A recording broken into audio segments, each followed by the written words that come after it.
So, folks, as you all know, you know, Graham Platner has dropped out of the main election. He is on Monday going to remove himself, and the party will be able to then assemble I believe 600 people from across the state of Maine in order to decide who his replacement is going to be. And this, of course, is all very messy.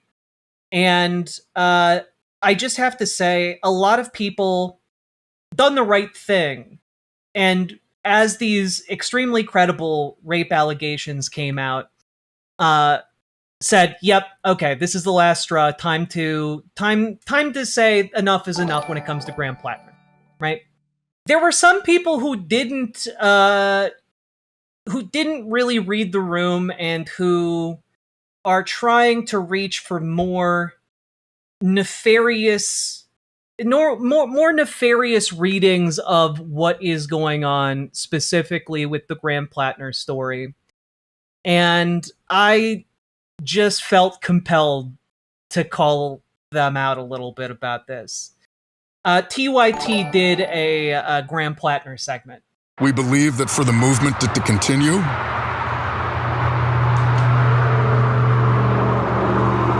it can't be me. And for that reason,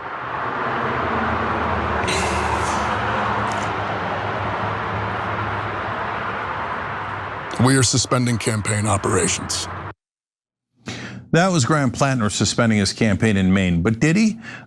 Because there's a big question as to whether his name is going to stay on the ballot or not, and what actually happened with Graham Platner. You're going to hear some developments here that you probably have not heard elsewhere that are an amazing and important additions to the latest story about Graham Platner. And then what in the world are we going to do next? So a lot to discuss here. Anna, tell us all about it. Yes. Well, for those who might have missed the story, let me just give you a little context and I'll give you the latest developments. Now, his decision to drop out of the race, of course, has to do with the Politico article that came out recently, where a woman by the name of Jenny Rassicot had accused Platner of forcibly raping her in her own home. Now, the Politico piece omitted some details, and apparently there's this assumption that the American people don't need to know about certain details. You know, that Politico gets to decide which text exchanges they share with us, and we'll get to. Well, one, that is part of what journalists do. Like, if journalists get a hold of someone's cell phone text records, if that they're not relevant to a story, they don't publish all of the irrelevant details, right? Like, right off the bat, this is already extremely bad vibes. Like, what are they not telling you? Maybe you've gotten this Graham Platner story all wrong. That in just a minute. But the way the piece was written made it seem as though, or made the reader believe that, Platner like broke into her home and then forcibly raped her. The allegations, in my opinion, and not even in my opinion, based on what we have in front of us, lack concrete evidence that he carried out a serious crime of rape. But Rassicot had deleted all communications that she had with Platner in the wake of the alleged assault. Politico cites the following as corroborating evidence: Facebook messages that she shared with a friend, where Rassicot describes Platner as consensually careless, and then proceeds to spend most of her time complaining about how she thinks he might have slept with a lot of women. A disclosure to another friend whom she spoke to about the incident at the start of Platner's campaign, a man that she dated after Platner, who said that she had divulged bits and pieces of what had allegedly happened. And then it wasn't until 2023 when she disclosed the whole story, and recent emails between herself and her therapist, where she contemplated going to the press about the incident, to which the therapist, who opted out of providing a statement or comment to Politico, said that she would not have to go public about a traumatic experience in order to be believed. All of that is actually pretty damning when you take it in conjunction with the allegation and the fact that she has, like, people she dated contemporaneously around the same time who corroborate that she talked about this incident. Like, this is like it is wild to be like putting this forward as if it doesn't corroborate this. Like, the therapist is obviously not going to talk to the press about it because that's their entire career hinges on like professional relationships with their clients. And like, to talk about that, to betray that oath, to betray that trust is to shatter your entire business practice. And not only that, but what Politico did publish is damning. It is damning to a degree that is, like, everyone practically backed away from Graham Platner. And to be saying, well, we just don't know the truth, and so, it's not, these allegations are relatively meaningless or, aren't to be believed, that's a bizarre take to have. Now, Rassicot was connected to Politico through a woman by the name of Cheyenne Hunt, and that's a 29-year-old attorney and former Platner supporter who founded an organization known as Reckoning Action. It's a nonprofit that focuses on combating workplace misogyny. So the revelations about Platner's alleged assault, alleged forcible rape is what eventually did him in. He decided to drop out of the race. And of course, it was after pretty much everyone who had endorsed him had reversed their endorsement. And it became clear that I'm sorry, I need to go back and like check myself because focuses on combating workplace misogyny. So the revelations about Platner. I know I might be nitpicking here, but she said workplace misogyny weird. And that might be me nitpicking. Maybe she just had to like check the prompter or something. I don't know, but weird. Alleged assault, alleged forcible rape is what eventually did him in. He decided to drop out of the race. And of course, it was after pretty much everyone who had endorsed him had reversed their endorsement. And it became clear that there were growing calls for him to step aside. So I want to just quickly go into the What I, Anna Karensparian, am about to tell you is that you need to vote for him because she never accused him of telling her she was a birthing person. I don't know why, Sake, but your comment comes across as like Anna Karensparian is a character from the future trying to go back in time to warn her past self.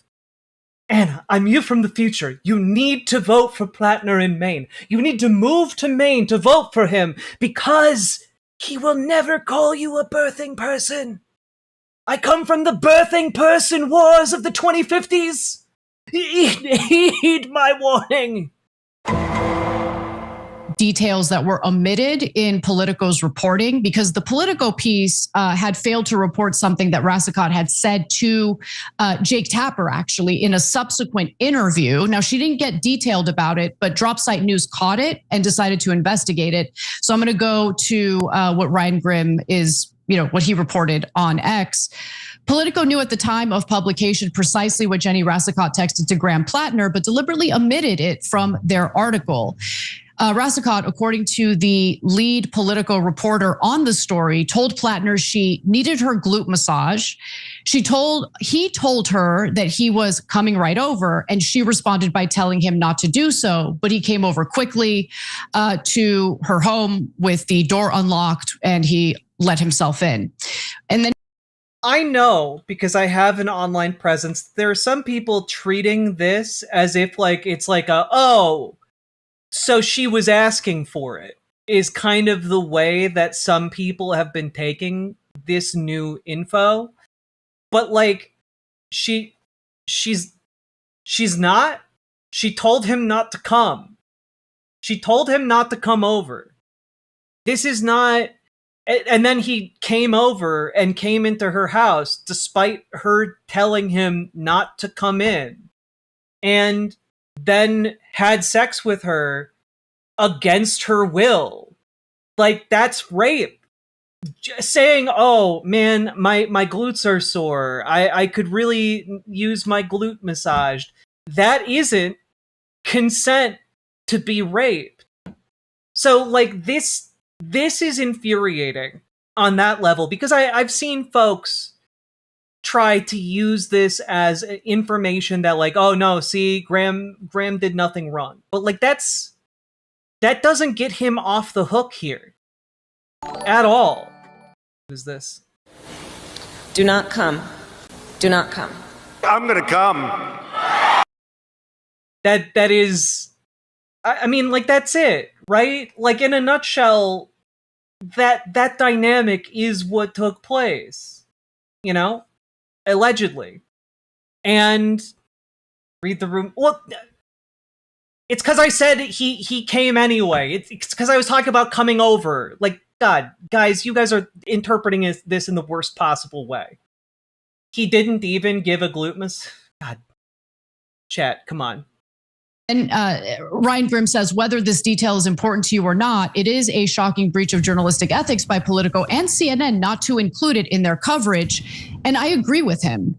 You know, that detail might not change your mind about however you feel about this story or this alleged incident. But it is not up to Politico to decide whether or not we have the full story or the full context.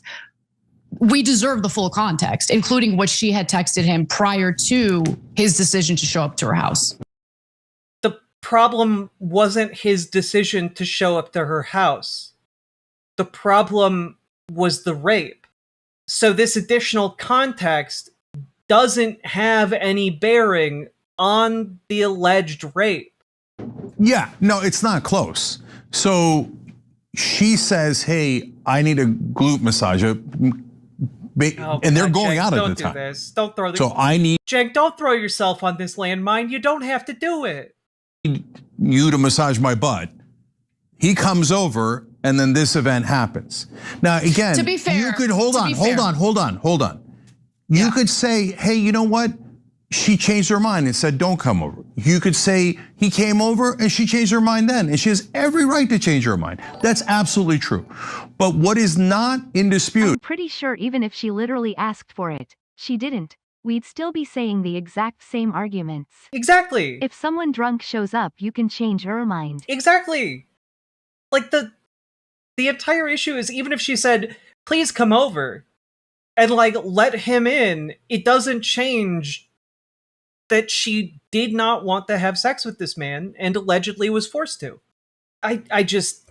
Is that Politico purposely hid that from you to make Platner look more guilty. They did that on purpose. They had the text and they chose not to share that. It doesn't make him look more or less guilty. What the hell? Like, this is the reason I wanted to talk about this entire segment, right? Because I'm a bit older. I was around on the internet during Me Too. I remember the great feminism wars of the YouTube channels of the early, teens.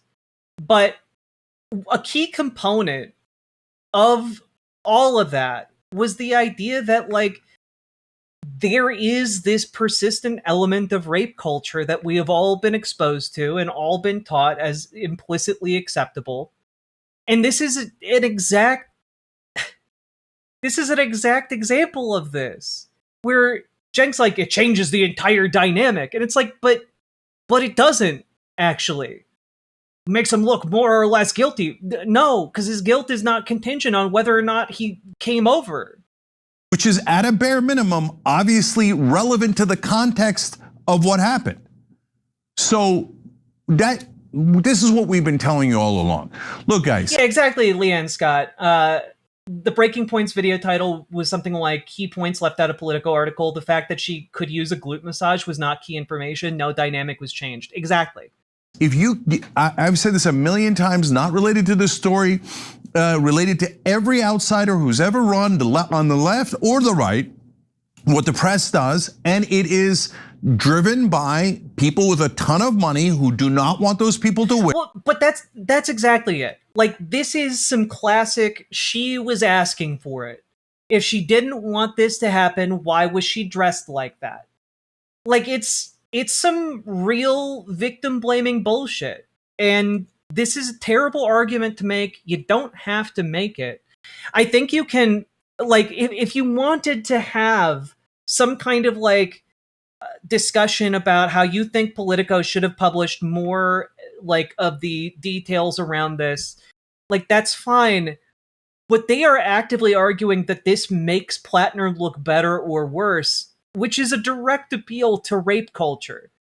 Like, it's a direct appeal to rape culture.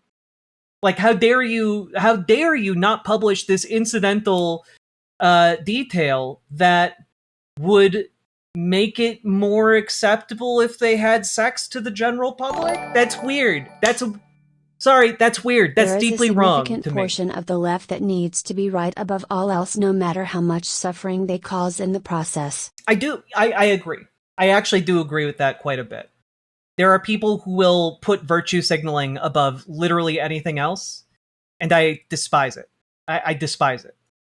I think people should seek to be correct about things, but like, not. I think we need to be also both being correct and also doing correct. We got to be able to take action along those correct lines. Yeah, exactly.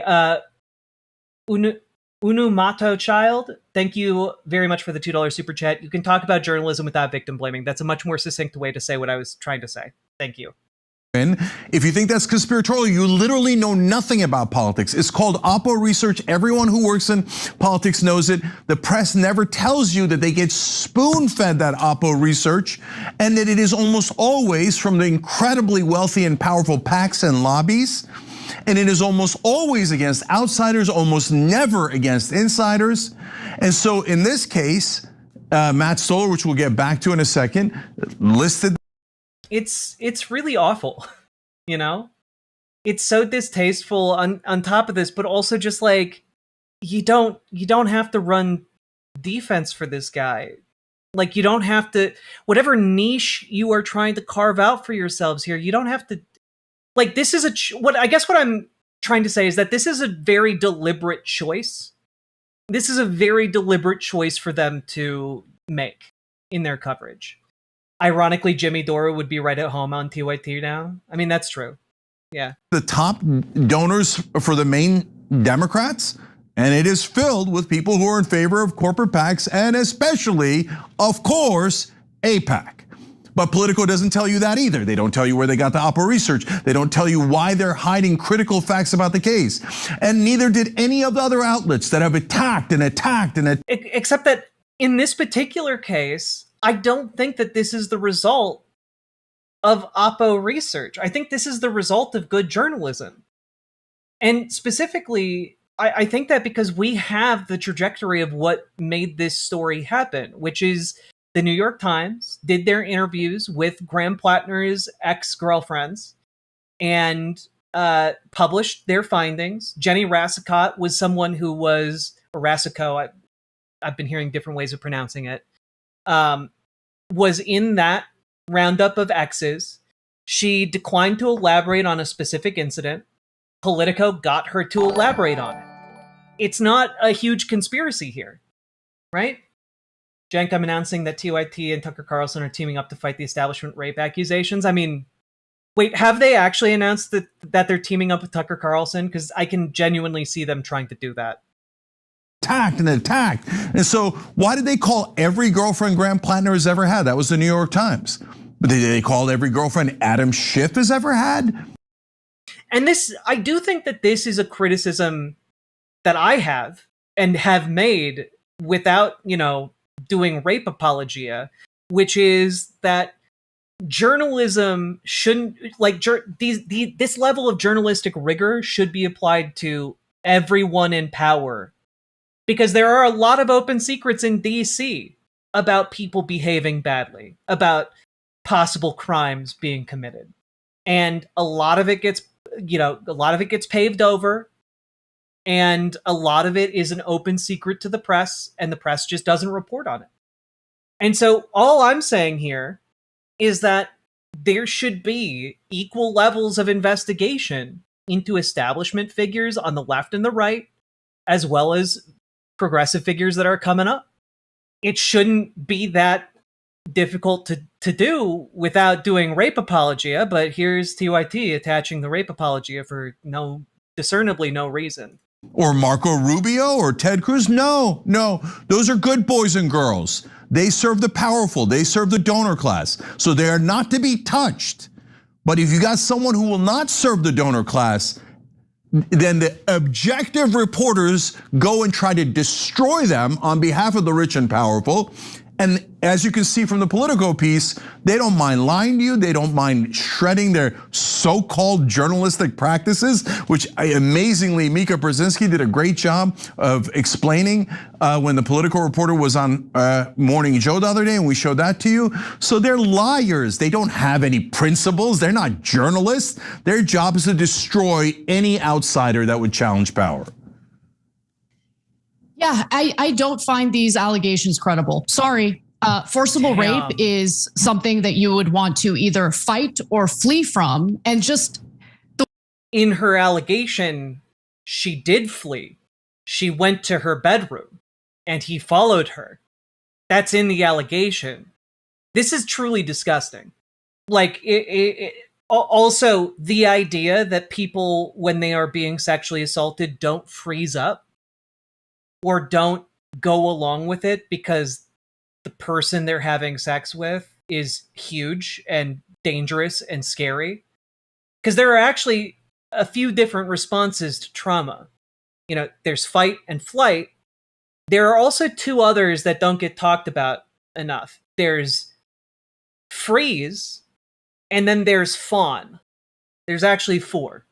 Your body in a danger scenario either fights, runs, freezes up completely and shuts down, or seeks like social validation, social safety.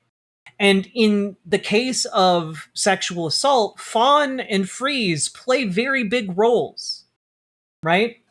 And so in a circumstance where, you've got a stereotypically big man and a stereotypically small woman, there are a lot of cases where women, once they have been engaged intimately, I'm saying this weirdly sterilely, they go along with it because that seems to be the safest option available. Under Ana Karensparian logic, all boundary and consent violations during bondage aren't valid. Well, I mean, in this particular circumstance, I don't even know that she's recognizing that consent plays a role at all. Or if she's alleging that this is an elaborate conspiracy that this woman is just making up. So freeze or appease is another way of like talking about that reaction. the way she tells the story, how do you stay in your house after the man who forcibly raped you falls asleep? Wouldn't you want to flee your home? And I know, Anna, you don't know how you would react if it happened to you. I would get the F out of there. That's great that you would do that. But like, I think that there are a lot of people out there, when they think about hypotheticals around sexual assault, they think about it in the same terms of like a 10-year-old imagining a Power Rangers-like battle with ninjas, you know, where they're just like, and then I would go pow, pow, ha, ya, ha, ha, and then I'd be okay. And it's just like, that's, but that's not how real life works, right? And we know from the countless people who've experienced sexual assault that is not the uniform way that people, there isn't a uniform way that people deal with it. And in real life, human relationships are complicated, they're messy, and also, and I think that this is something that we all have to grapple with, sexual assault is very weirdly normalized in our society. It's not until relatively recently that spousal rape was even recognized as being a thing. It's not until very recently, you know, relatively, that women had individual agency in America as recognized by law. And so when we're talking about all of this, like this argument that like, well, why didn't she flee her home? Well, it's her home. And also, one of the worst things you can possibly imagine just happened to her. And like, she probably wants to stay someplace that is safe and familiar. And also knows that what's she going to do? Like, what is she going to do? Report it to the police? A lot of folks don't have an active plan for like what they are going to do if they are sexually assaulted. And not everyone has like another place that they can go. Like, it's not like she had like some kind of playbook to like go through and be like, ah, yes, okay, so I'll talk to the police. I will collect all of the evidence. And then there are plenty of circumstances where women do that, and then police don't believe them, and then it doesn't go investigated. And a lot of women have already had that experience in the past, and so they don't report it at all. Like, this idea of what she should have done to be the perfect victim, I think, is really disgusting. You actually would know how you would react. You were assaulted once, and you were furious about it, right? And would you have invited that guy over for a cup of tea? No. Okay. So, anyways, look, but this is super important, guys. She also didn't invite him over for a cup of tea. She told him she never wanted to see him again. Don't need to judge the women involved, and that's their personal lives, and they have different interpretations. I don't like the thing is, like, Cenk even points out, like, you were angry afterwards, which is like an indicator that, like, in the moment she froze up. That's a common response. That should have never happened to her in the first place. And it also, this sexual assault, alleged sexual assault, should not have happened to Jenny Rasico. Charge them anything, okay? I care about how does the media treat the different candidates, and are they being honest with you guys, or are they purposely targeting people and trying to destroy them? And that's why they dig and dig and dig, and the other guys get a free pass. Okay, but also, two things can be true: that the Democratic establishment were digging for dirt on Graham Platner, and that Graham Platner has serious rape allegations in front of him. Like, both of those things can be true. What have they uncovered about Susan Collins? Nothing, right? Well, that's not true. They just uncovered that she's been taking tens of thousands of dollars from lobbyists to go on trips and not reporting it. Like, this is the thing, right? Like, a lot of people are doing good reporting on Susan Collins. It just doesn't get picked up into the mainstream. It doesn't get turned into a national story. And also, like, it might also be that Susan Collins doesn't have any outstanding rape allegations against her. But it does mean, I think, that we should be digging into more of the history of elected officials. This seems like a weird stance to take. It's as if he's saying, well, we should do it less to everybody. And I don't think that's what he's arguing. But the way that this entire argument is framed around, like, oh, they were lying to make him look more guilty, it taints the entire point he's trying to make. Why? Because no one's trying to uncover anything about Susan Collins. They're not targeting her. They only target one side. And by the way, if he's replaced by a corporate Democrat, which is what we'll move on to next, they won't target that person either. They only target outsiders who will not serve power. Yeah. Okay. So let's get to some more details. So Platner maintains that the allegations are false. He says that he's totally innocent and that there was no non-consensual sexual activity.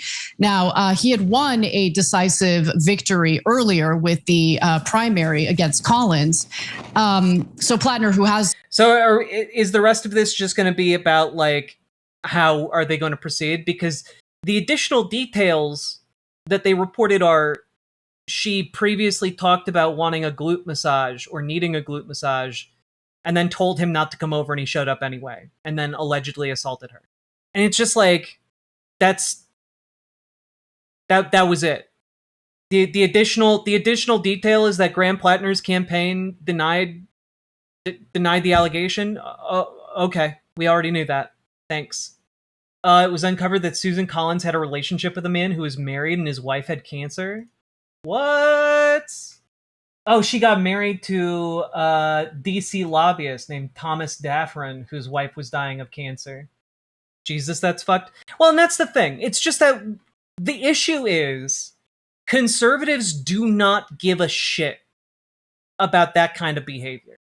Conservatives don't care about political corruption. They do not care about, sexual impropriety. They do not care about, honestly, they don't even care about allegations that their candidates slept with children.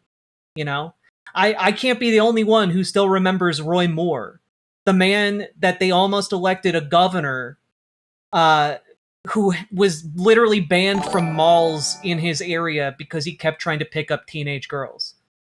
And he almost fucking won. And so when we're talking about this, the issue is that people on the left care about whether their candidates are actually good people. People on the right do not give a shit about that.